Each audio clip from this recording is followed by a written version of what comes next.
If math has been driving you crazy, or if you're finally admitting you're lazy, and your test grades have been dropping, it's time to get your arrows popping.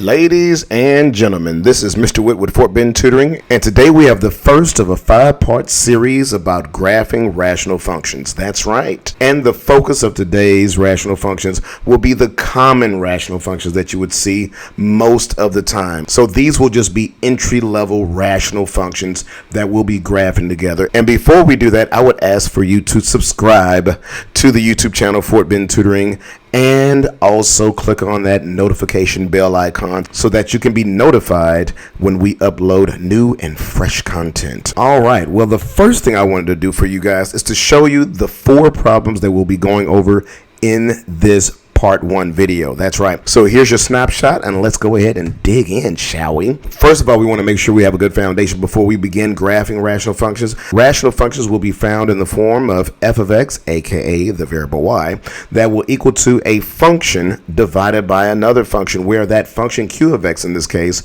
does not equal to 0, because you can't have 0 in the denominator of a fraction. It's undefined. So therefore, this is going to be the form of the rational functions that we will be encountering in our lesson for part 1 of graphing rational functions. All right, so the parent function for a rational function is as follows.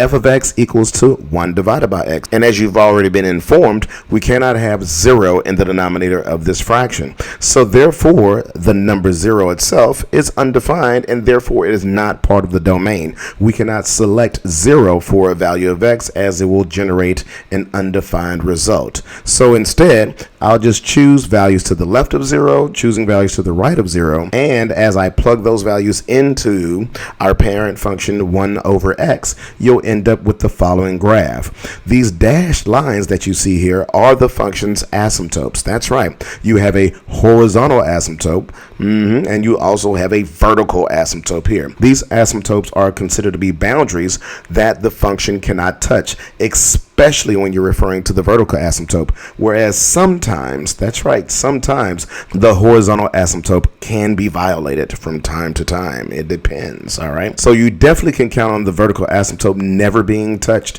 However, sometimes, on occasion, the horizontal asymptote may be crossed or touched. So that's the parent function. On this page, I'm showing you the parent function for a rational function where the denominator is squared, where you have a quadratic function in the denominator, where q of x is a quadratic function. And in that scenario, same thing applies. You can't have 0 for the variable x because it's undefined. Therefore, you have your vertical asymptote right there. The y-axis, the vertical asymptote, where the function will not touch the graph. And we still have a horizontal asymptote here of y equals 0, where the function, once again, will not touch the graph in this case. Yeah. And I'm just choosing values to the left and right of 0. And plugging again. Yeah. So this is just to give an idea of the parent function. This is not problem number 1, obviously. I mean, it's already done. So just to let you know, we had the parent function where we had 1 over x. We have another parent function where I'm showing you a quadratic in the denominator. See, I came prepared. And these are going to be our steps for graphing rational functions. These are the steps that I follow. The first one is I am suggesting that you factor the rational function completely. Yeah, factor it completely. Then, 2, the next thing you want to do is identify any holes that you may have in the function.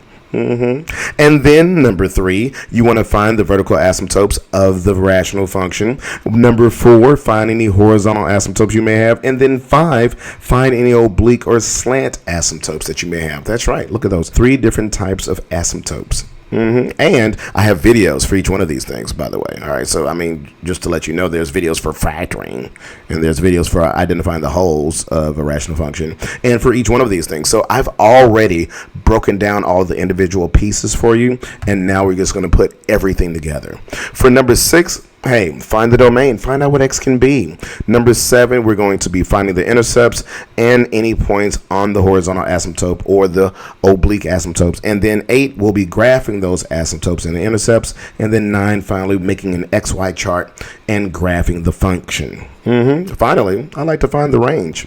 That's right, at the very end. That's my preference. Just saying. That's how I do it.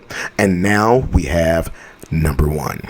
And just to let you know, we'll be verifying each one of these graphs with the TI Inspire CX CAS software. That's right. Just to let you know that everything's on the up and up here. So for our first function, we have f of x equals to a negative 1 divided by x plus 2.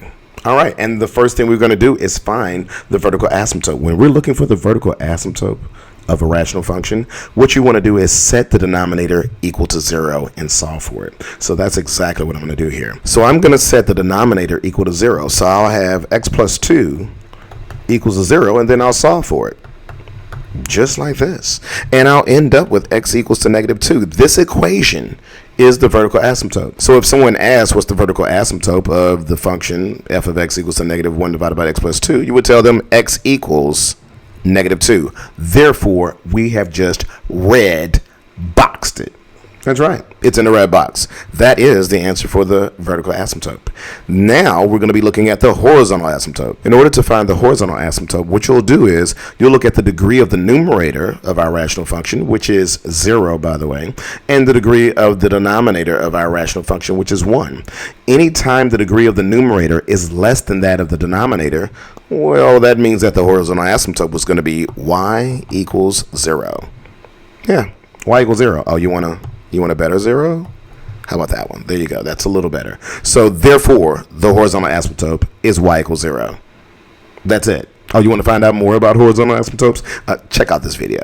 There you go. Check out that video right there. Matter of fact, I'll put a link up. I'll put a link right here. There you go. For finding the horizontal asymptote of a rational function. Enjoy. Red box it. Red boxing it. We're just going through the steps. That's right. Bit by bit. Step by step together. Now, for your oblique asymptotes and slant asymptotes, you're not going to have one for this function. Nah. So you'll just say none. You know you don't have an oblique asymptote because the degree in the numerator needs to be 1 more than that of the denominator. So if you're looking for the slant asymptote with the oblique asymptote, you're looking for a function where the degree in the numerator is 1 more than the degree of the denominator. And that's not the case in this problem. So our answer for oblique asymptote is going to be none. Yeah, I know your n is a lot better than mine, but that will do. That'll do. Continuing on. Now we're going to find the domain of the function. Well, for one, we know that we can't generate a 0 in the denominator of this rational function here. So therefore, x plus 2 cannot equal to 0.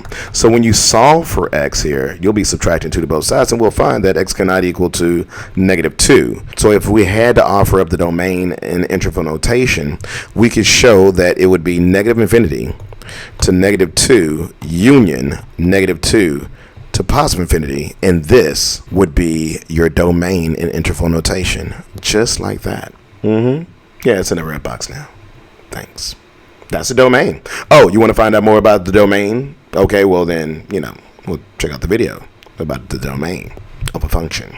It could be helpful to you. Just saying.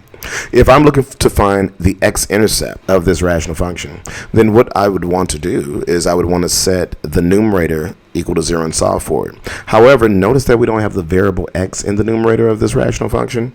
So, yeah, we're not going to have one. We're going to say none. We're going to say none. See, we would need to have the variable x in the numerator of our rational function to have a chance of solving for the x-intercept. So it's going to be none. Red box it. Moving on to the y-intercept. In order to solve for the y-intercept of this function, all you have to do is plug in 0 for x and solve for y. So that means that we'll have to find f of 0. All right, so that means I'll have negative 1 divided by 0 plus 2. And then when I simplify this, I'll end up with negative 1/2. Therefore, as an ordered pair, the y-intercept is going to be 0, negative 1/2. And that's the point of intersection for the y-axis. All right, this is where the graph touches the y-axis at 0, negative 1/2. Red boxed it. Just like that. All right, let's move on. Okay, so once again, I saved the range for last. That we already know that the y-intercept is going to be at 0, negative 1/2. Remember that?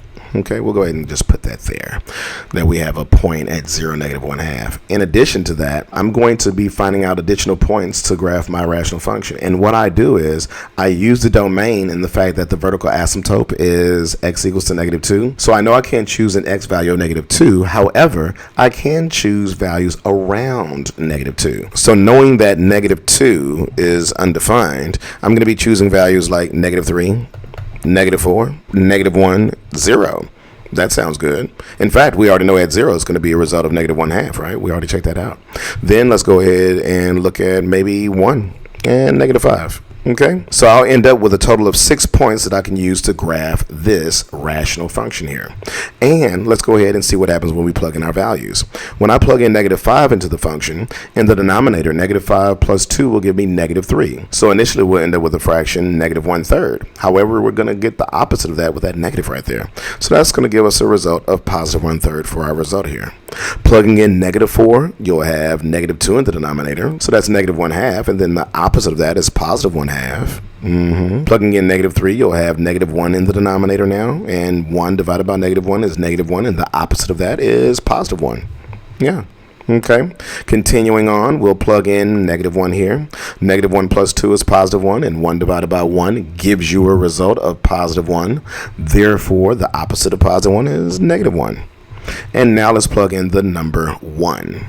1 plus 2 is 3. That gives you 1/3, and the opposite of that is -1/3. So here we have our points that we can use to graph our rational function. But first, let's go ahead and graph our asymptotes. All right. So I know that I will have an asymptote at x equals to -2. So I'm just going to make a dashed line at x equals -2. Then from there, I'm going to be graphing my horizontal asymptote, which is going to be at y equals 0. In other words, the x-axis. So I have my dashed lines there. Okay. And then I have all these lovely points I can use. So I have a point at -5, 1/3. So that's going to be about right here. Then I have -4, 1/2. That'll give me a point right here. Then I have a point at -3, 1. I'm right here with that point. And then I have a point at -1, -1. And that'll give me a point right here. And then I have a point at 0, -1/2. So I'm right here with that point. And then I have a point at 1, -1/3, which takes us right here. Now, based on the fact that I'm aware of what the rational function will look like, we took a look at the rational functions earlier, remember? However, it's been reflected across the x-axis. So that's why we ended up with the majority of our graph being in the second quadrant and in the fourth quadrant, because it's been flipped across the x-axis here. So if we were to continue that trend, we would end up with this as our graph in this region, and then of course we would have this over here and this part of the graph over here. All right, because what happens with our graph is that the asymptotes create a boundary, once again, that the graph will never touch. And like I said, sometimes it will touch the horizontal asymptote, but those type of graphs are not that common in most math classes. So what happens is your graph gets closer and closer to 0 here as it goes to -infinity, gets closer and closer to 0 as it goes to +infinity along the x-axis, but it never touches it. It never touches it. So this is our graph for problem number 1. So let's go ahead and take a look on the TI Nspire CX CAS. So what we have here is we have our CAS, and we're going to go ahead and type in our function here. Okay, so typing in the function just like this, we'll end up with -1. Let's go ahead and get our 1 in the numerator, and then in the denominator here we'll go with our x plus 2. Okay, and then let's hit enter, and there you go. There is your graph. So that confirms that our graph was spot on. Thank you. Yeah, I know that you were doubting me, but yeah, look at that. See there? There you go. Graph is done. And let's not forget, I still owe you the range. And according to our graph here, and this is why I like to save the range for the end, I know that from the smallest value of y to the largest value of y, my range is going to be -infinity to 0, union 0 to +infinity. And this will be the range for our rational function -1 over x plus 2. Let's go ahead and red box it. Red boxing it. All right, just like that, guys. So that is generally all the questions that your teacher or your class or your text will ask you about graphing a rational function. They'll ask you about the intercepts, they'll ask you about the asymptotes, they'll ask you about the domain and the range, and of course, they'll want you to graph it, and we have done all of the above in problem number 1. Let's move on. Now we have problem number 2. So we have g of x, and we're going to begin with the vertical asymptote. Go ahead and set the denominator equal to 0. And that's exactly what we'll do. And we'll solve for it by subtracting 1 to both sides. And we end up with x equals -1. That's it. Go ahead and put a box around it. Your vertical asymptote is x equals to -1. Done. Now for the horizontal asymptote, remember I told you to pay attention to the degree of the numerator and the denominator? Well, the degree of the numerator is 1 because you have x to the first power. The degree of the denominator is also 1 because we have another x to the first power. So what we'll do is we'll take this expression of x plus 4 divided by x plus 1, and you will ignore the other terms and only focus on the terms which are variable x to the first power. And so essentially we're just looking at x divided by x, which is 1 if you were to simplify that, right? So your horizontal asymptote in this case is going to be the equation y equals to 1. That's it. There you go. So whenever the degree of the numerator matches that of the denominator, just ignore all the other terms and you take all your leading terms with the highest exponent, of course, and simplify them. That'll give you your value that y will be set equal to. And that'll be your horizontal asymptote every time. Just like that. As far as the oblique asymptote and slant asymptote is for this particular problem, remember I said that you won't have an oblique asymptote unless you have the degree of the numerator being 1 more than that of the denominator. And that's not the case in this situation. So you'll just put none. None. All right, that's a much better end this time. Red, box it.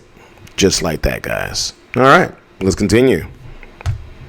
Next up, we're going to be talking about the domain of this function. I know that the denominator cannot equal to 0, so therefore we'll set the x plus 1 not equal to 0 and solve for it. So subtracting 1 to both sides, you'll have x cannot equal to -1. Therefore, if we're looking for interval notation, we would say that the domain is -infinity to -1 union -1 to positive infinity, and that is the domain. Red boxing it. All right. For the x-intercept, remember, set the numerator equal to 0 and solve for it. So since we have the variable x in the numerator this time, let's go ahead and set the numerator equal to 0 and solve for it. This is how you find the x-intercept. So we end up with x equals to -4. So as a point, the x-intercept is -4, 0. There you go. -4, 0.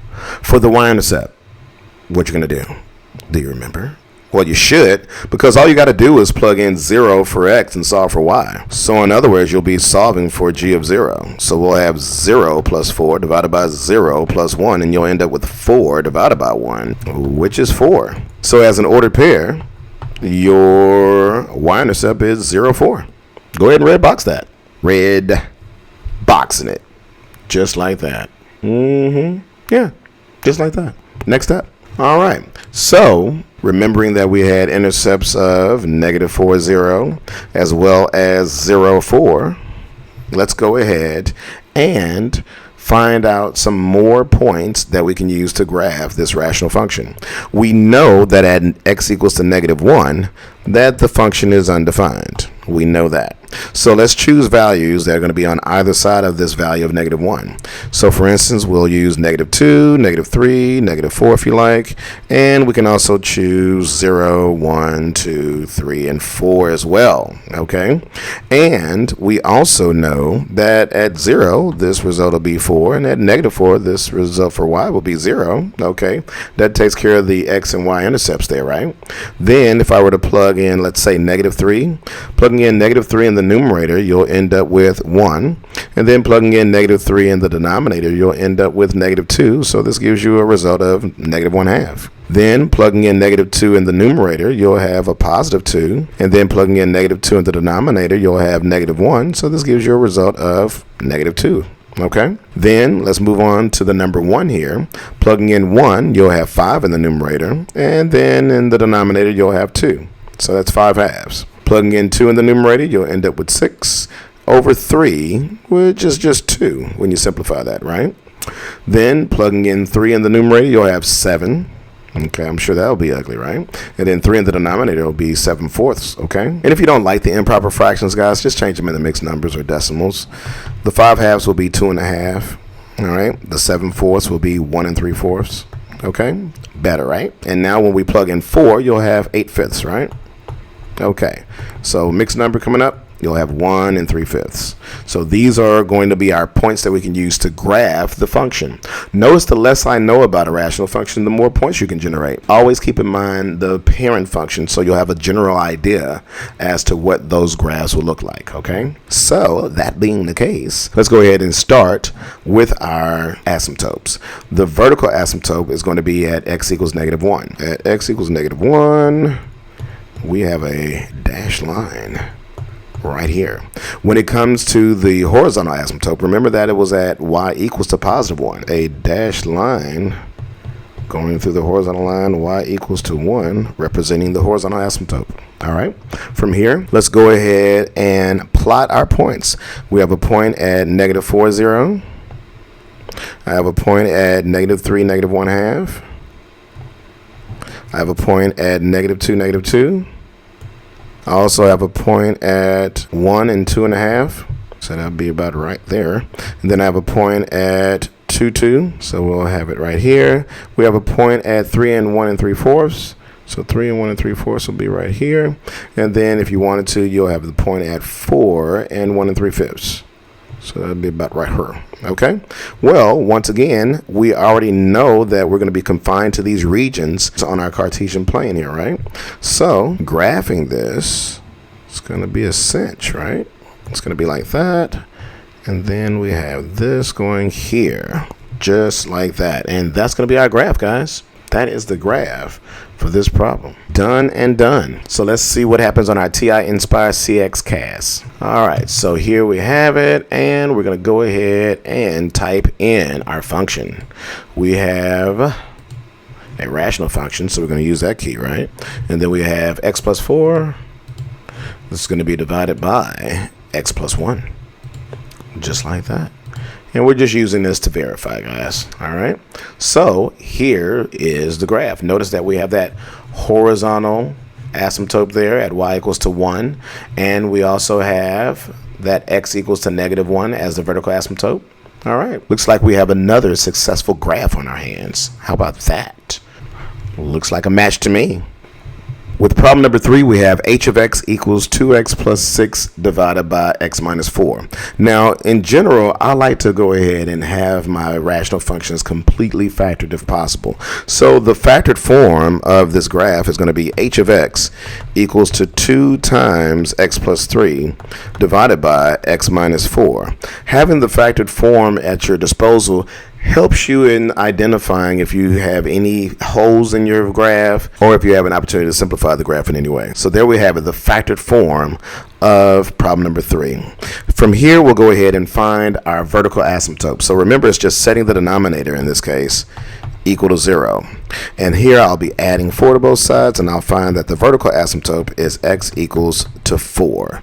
And here we will red box it. Red boxing it, y'all, just like that. And if you wanted to, go ahead and red box that factor form. I mean, why not? I mean, you did the work for it, right?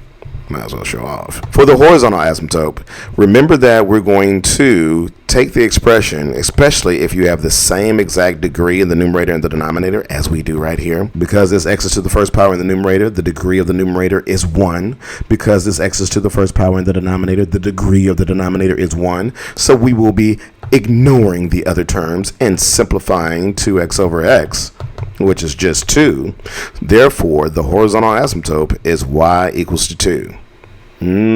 Red box it, guys. Red boxing it. That's our horizontal asymptote. Y equals to 2.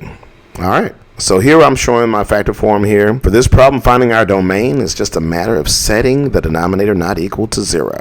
All right, so go ahead and solve for that by adding 4 to both sides of the equation, or more specifically, the inequality. And you'll end up with x cannot equal to 4. That means your interval notation for this is going to be -infinity to 4 union 4 to positive infinity. Yes, embrace the ugly infinities. There you go. Love them. Hug them. They need love. Just like you. Here, for the x-intercept, you're going to be setting the numerator equal to 0. That's what you'll do. So I'll have 2 times the quantity of x plus 3 equals to 0, and then I'm going to solve for that. I mean, I can get fancy here and just divide both sides by 2. You know what I'm saying? Then go ahead and have the x plus 3 equal to 0. Then subtract 3 to both sides. Oh, yes, I know what you're saying. Well, Mr. Whitt, can you just take in the factor and set that equal to 0 and solve for it? Yes, you could have done that. Very good. Very good, Timmy. You got it. Hey, let's go ahead and write this as a point. It's going to be -3, 0. That is the point where the graph will touch the x-axis. So we have an x-intercept of -3, 0. Go ahead and red box that. And also, when it comes to your x and y intercepts, go ahead and make it a habit to write the ordered pair. I know that sometimes in some textbooks even, they'll let you write the x-intercept as just the one number, the x value, you know what I'm saying? And then the y-intercept, they'll write it as the y value. But then other times they won't. So what do you do as a math student? Write the ordered pair every time, because that way you'll be guaranteeing the answer is correct, unless they specifically only want the x value or the y value. But 9 times out of 10, bro, okay? 9 times out of 10, they'll go ahead and accept the ordered pair every time, because that is the intercept, okay, as an ordered pair. So just saying, it just irritates me because it's not consistent, right? You know what I'm saying? When it comes to finding the y-intercept, go ahead and plug in 0 for x and solve for y. In other words, find out what h of 0 is. So we'll have 2 times 0 plus 3 divided by 0 minus 4. So that's just 2 times 3 is 6, right? And then that's -4. So we can reduce this to -3 halves. So as an ordered pair, hint, hint, you'll have 0, -3 halves. There you go. See, it's cute. It's cute. You don't like the way it is touching. All right, so there. Better as an ordered pair. Red, box it. So those are our intercepts for this rational function. Okay? All right, well, let's continue here. We have intercepts at -3, 0, and 0, -3 halves. There we go. My vertical asymptote is at +4. Okay, so I'm going to show that when x equals to 4, the function is undefined. So I'll be choosing values to the left and right of that value. So I'll choose values at 3, 2, and 1. Okay, let's also choose values at 5, 6, and 7. Yeah, there we go. That looks good. And in addition to these values, we already have our intercepts. You see that? So let's go ahead and see what happens when we plug in 3. When we plug in 3, we know we'll have -1 in the denominator. Plugging in 3 in the numerator, you'll have 6 times 2, which is 12. Well, that's just ugly for no reason. So this is -12 is what you'll have there. When you're plugging in 2, for instance, you'll have -2 in the denominator, and you'll have 10 in the numerator. So that simplifies to give you -5.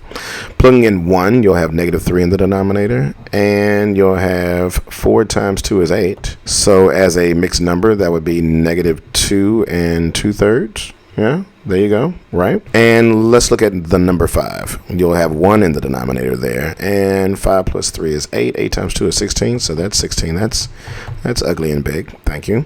The number 6 plugging in, that'll be 2 in the denominator, and you'll have 9 times 2 is 18, so that gives you 9 as a result, which is cute.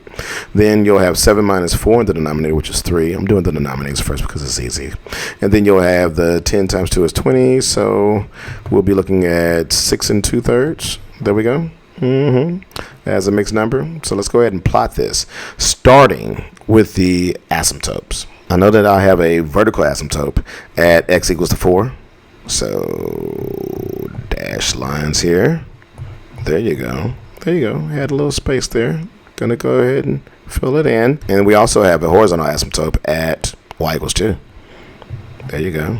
There you go. Look at those dash lines. Look at them go. Look at them go. There you go. Now let's go ahead and plot some points. Let's start with the intercepts. We have -3, 0. So that's here. Okay.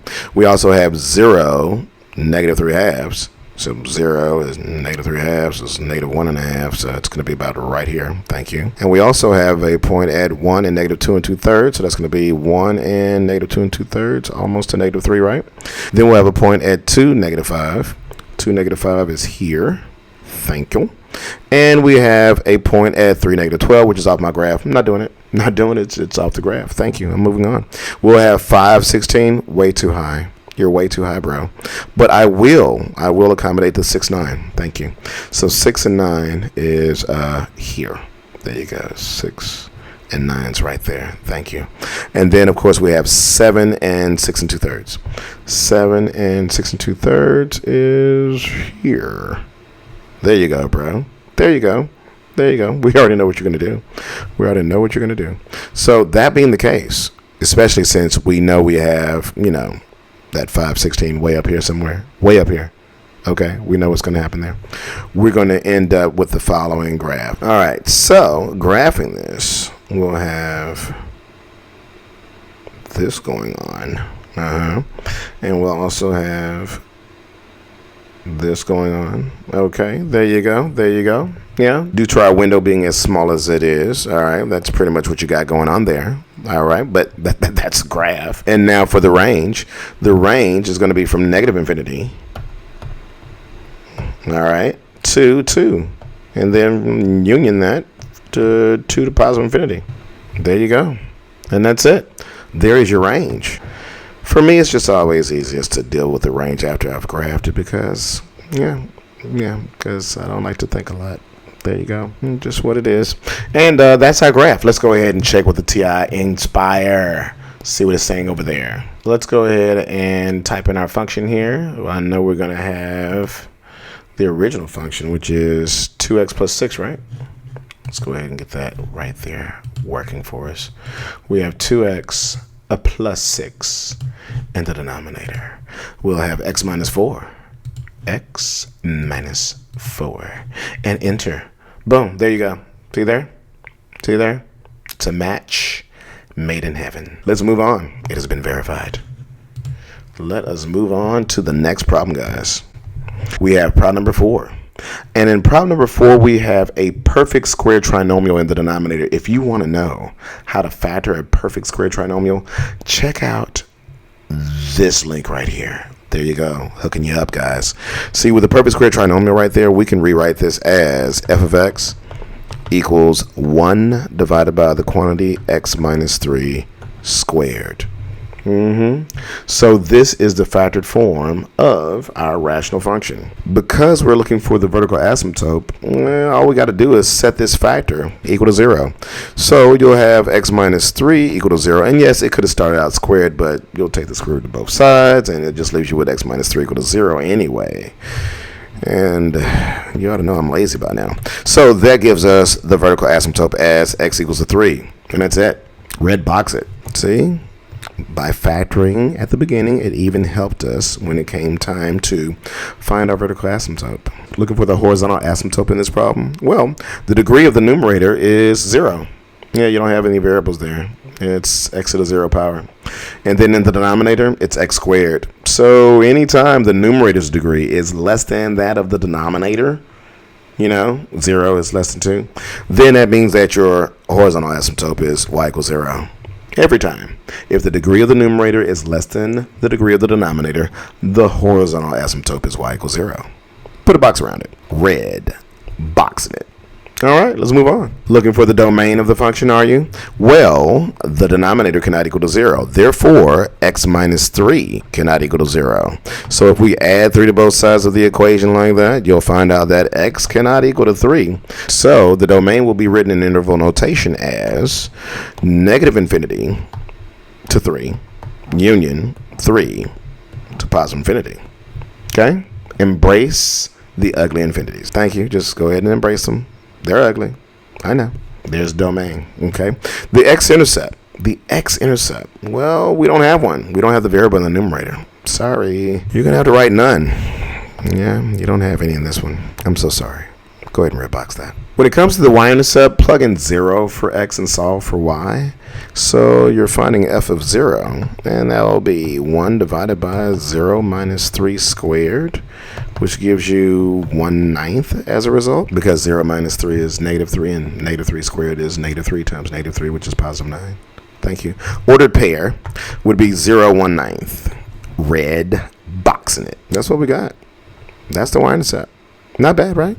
Let's go. Y-intercept was 0, 1/9. Okay. And we have a vertical asymptote where x equals 3. Notice that I start around the vertical asymptote. It just helps me live a little longer. Okay. And I want to find values around it, right? So I'm going to go to 2. I'm going to go to 1. And we know that at 0, it's 1/9 there, right? Then let's go to 4. Let's go to 5. Let's go to 6. And let's begin. I have a vertical asymptote at x equals 3. Yeah. At x equals 3 is our vertical asymptote. And our x-axis is the horizontal asymptote. Yeah, just like that. Okay. So now let's go ahead and complete our XY chart here. When I plug in 1, that'll be 1 minus 3 is -2. So -2 squared is 4. So that's 1/4. Thank you. Plugging in 2, that's 2 minus 3 is -1. -1 squared is 1. 1/1 is 1. Thanks. Plugging in 4. 4 minus 3 is 1. 1 squared is 1. So 1 divided by 1 is 1. Plugging in 5, you'll have 5 minus 3, which is 2. 2 squared is 4. So that's 1/4. And plugging in 6, you'll have 3. And 3 squared is 9, so that's 1/9. All right, there you go. Isn't that beautiful? Let's go ahead and graph this. So at 0, I'm at 1/9. It's going to be practically on the x-axis. Then you'll have 1 1/4. That's not much higher than that. We have 2 1. Here we go. There you go. Then you have 4 1. That's you right here. Then we have 5 1/4. There you go. Go ahead and get you some. Then we have 6 1/9. That's practically on the x-axis. And just like the parent function for 1 over x squared that I showed you before, you end up with a graph that looks like this. Yep. Just like that. Look how cute that is. Is your graph cuter than mine? I want it to be. Okay. I want your graph to look better than mine. I think your graph will be better than mine. But as far as the range is concerned, our lowest value to the highest value is going to look like this. We're going to be from 0 to positive infinity for the range. There you go. Once again, the benefit of waiting to the end to determine the range.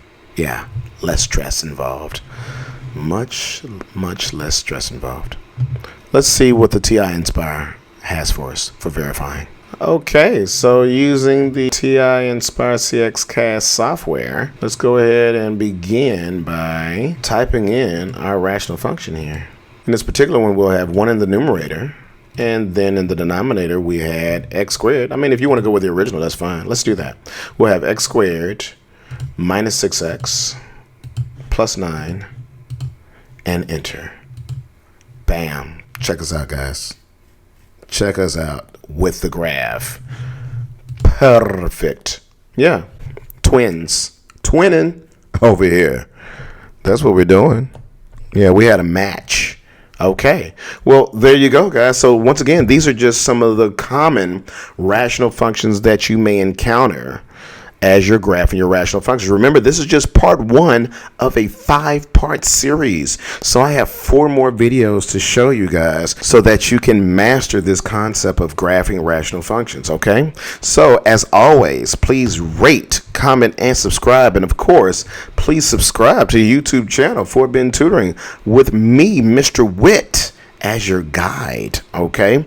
And ladies and gentlemen, always remember that we also offer online tutorials. Don't hesitate to take advantage of that as well. And as always, peace. Thanks for watching. We appreciate you hanging out with Fort Bend Tutoring. Like the video, comment, and subscribe. Hit up our website, tutoringmath.net, and set up a private tutorial with me and FBT.